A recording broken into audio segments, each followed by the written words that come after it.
আমি তো লেখাপড়াই জানি না, যা খাই কুল পাই না, লেখাপড়া করবো কোন সময়? আমার কপালে তো বিধবা, তালাক পাওয়া মেয়ে ছাড়া উপায় নাই।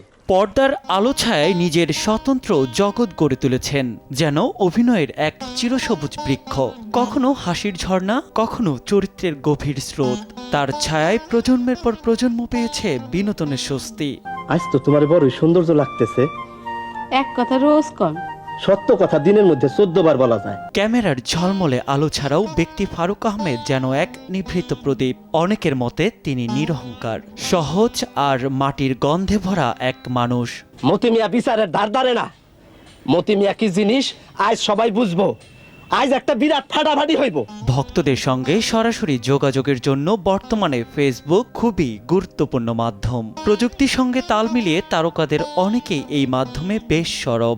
সম্প্রতি অভিনেতার এক স্ট্যাটাস নজর কেড়েছে নেটিজেনদের, যেখানে কাছের মানুষকেই শত্রু আখ্যা দিয়েছেন তিনি। অত্যাধিক সুন্দর লাগতেছে। অভিনেতার দাবি, তার ফেসবুক পেজ বন্ধ হওয়ার পেছনে ছিল তারই পরিচিত কিছু মানুষ।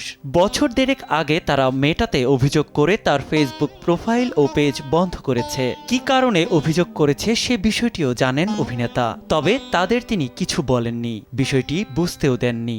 You can give me money, please.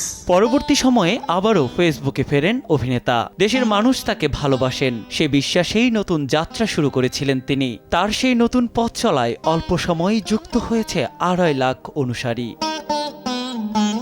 নিয়াত শুভ, সময় সংবাদ, ঢাকা।